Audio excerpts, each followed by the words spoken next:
Welcome back again everyone. So today we are going to do functions in Python. तो function basically क्या होता है, block of code होता है और एक ये एग्जीक्यूट करता है कोई भी प्रोसेस जो हम उस कोड में लिखते हैं, उस ब्लॉक में लिखते हैं. ये इजी टू हैंडल होता है. इसकी लुक अच्छी ओरिएंटेड लुक होती है, मतलब वेल मैनर्ड लुक में दिखता है और लेस स्पेस कंजप्शन करता है ये. तो आपने फंक्शन के बारे में कुछ जान लिया थोड़ा बहुत, तो let's go to the next step. तो फंक्शन दो प्रकार के होते हैं हमारे. Function is basically of two types, built in function and user defined. Built in function आपका इतना इंपॉर्टेंट नहीं है, यूज़र डिफाइंड फंक्शन ज़्यादा इंपॉर्टेंट है.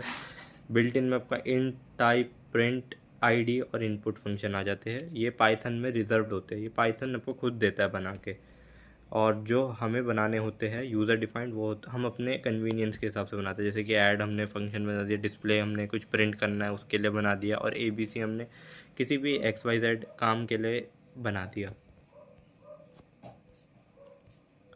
तो यहाँ पे मैंने एक एग्जांपल लिखा है, आप देख सकते हैं.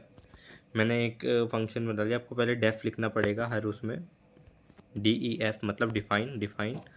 अब मैंने एक फंक्शन ऐड बनाया है. ऐड को हमने पेरेंथीसिस यानी ब्रैकेट में क्लोज करा और यहाँ पे मैंने दो आर्ग्यूमेंट्स दिए. इनको मैं आगे समझाता हूँ, अभी के लिए बस इनको आर्ग्यूमेंट्स कहते हैं, जिनको फंक्शन के अंदर होना ज़रूरी है, ज़रूरी नहीं भी है. इनको हम स्किप भी कर सकते हैं, पर अगर हम इनको लिख देते हैं तो हमारे लिए ईजी हो जाता है. तो अब मैंने यहाँ पे, अब देखेंगे तो मैंने एक बार रिटर्न लिखा है कॉलन के बाद, और एक बार मैंने कॉलन के बाद यहाँ पे प्रिंट लिखा है. तो दोनों के फंक्शन में बता देते, दोनों दे तो हमें सेम ही चीज़ रहे, 9 और 9. पर अब समझते हैं हम इन दोनों में. सबसे ज़्यादा स्टूडेंट्स कंफ्यूज होते हैं, तो इजीली इनको समझते हैं कि रिटर्न और प्रिंट का क्या बेसिक डिफरेंस है. तो यहाँ पे मैंने एक आपके लिए बहुत बढ़िया सा एग्जांपल रेडी रख रखा है. रिटर्न में आप इसको, जो रिटर्न है ना, वो आपको वैल्यू रिटर्न करके देता है फंक्शन में ही, और आप इसको कहीं भी स्टोर कर सकते हैं. Save value from the function and we can use it later. पर प्रिंट आपको बस दिखाएगा. जैसे कि फॉर एग्जांपल एक शेफ़ है, उसने एक बढ़िया सा आपके लिए डिश बनाई, फॉर लेट्स से पिज़्ज़ा बनाया उसने. तो अगर आपको कैसा लगेगा अगर वो आपको दिखाए पिज़्ज़ा और बस आपको दिखाते ही वो कूड़े में फेंक दे? आपको बुरा लगेगा, आपको भूख लग रही थी. बट रिटर्न में क्या होगा, वो आपको दे देगा और वो आप उसको ईजिली इंजॉय कर सकते हैं, और उसके लिए बात के लिए भी उसको बचा सकते हैं. That's what return do. It is always advisable to use return. तो आपको हर बार रिटर्न यूज़ करना है most of the time. But return के साथ एक समस्या है, आप एक बार चीज़ खा लेंगे तो फिर बचेगी नहीं. सो आप इसको बिगिनिंग में यूज़ नहीं कर सकते. मतलब मान लीजिए मैंने यहाँ पे इसका एग्जांपल ले लेते हैं.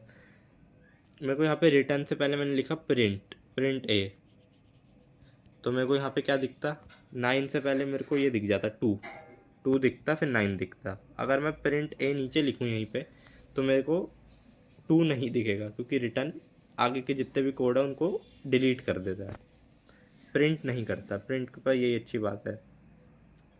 आई होप आप समझ गए होंगे प्रिंट और रिटर्न का difference. Let's go for further. अब आता है आर्ग्यूमेंट. जैसे ही मैंने आपको पिछले पेज में बताया, तो आर्ग्यूमेंट हमारा पहला होता है पोजीशनल आर्ग्यूमेंट. पोजीशनल आर्ग्यूमेंट आपका, जैसे कि ए और बी का हमने एग्जांपल लिया, हमने return A divide by B करा.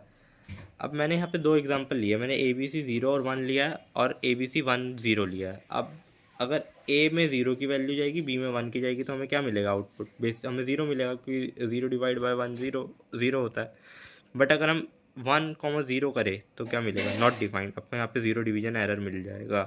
सो पोजिशनल आर्ग्यूमेंट आपके बेसिकली आप ए और बी की वैल्यूज़ पुट करते हैं रिस्पेक्टिवली. ये नहीं कि आप 1 को इधर और 0 को इधर लिख सकते हैं. अब डिफ़ॉल्ट आर्ग्यूमेंट सबसे इजी है. जैसे फॉर से मैंने पावर एक फंक्शन बनाया, उसमें मैंने ए कोई भी हम जो वेरिएबल डालेंगे वो कर दिया, आर्ग्यूमेंट डालेंगे वो कर दिया, और एक्सपोनेंट की वैल्यू मैंने डिफ़ॉल्ट 2 रख दी. इक्वल टू का मतलब डिफ़ॉल्ट है वो. अब मैं रिटर्न ए स्टार मतलब पावर एक्सपोनेंट.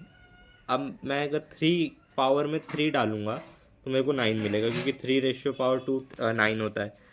बट अगर मैं यहाँ पे 2,3 लिखता हूँ तो ऑटोमेटिकली यहाँ पे 2 की जगह 3 हो जाएगा. तो 3 होने पे 2 की पावर 3 हमें पता है 8 होता है. So that's it. Keyword argument I would say it is the most convenient one. ये सबसे ईजी है. इसमें एरर के चांसेस 0% होते हैं अगर हम सही से यूज़ करें. तो लेट से हमने करा add A B C equal to 0 और इसके नीचे ही हमने कॉलन में रिटर्न ए बी सी लिख दिया, ए प्लस बी प्लस सी।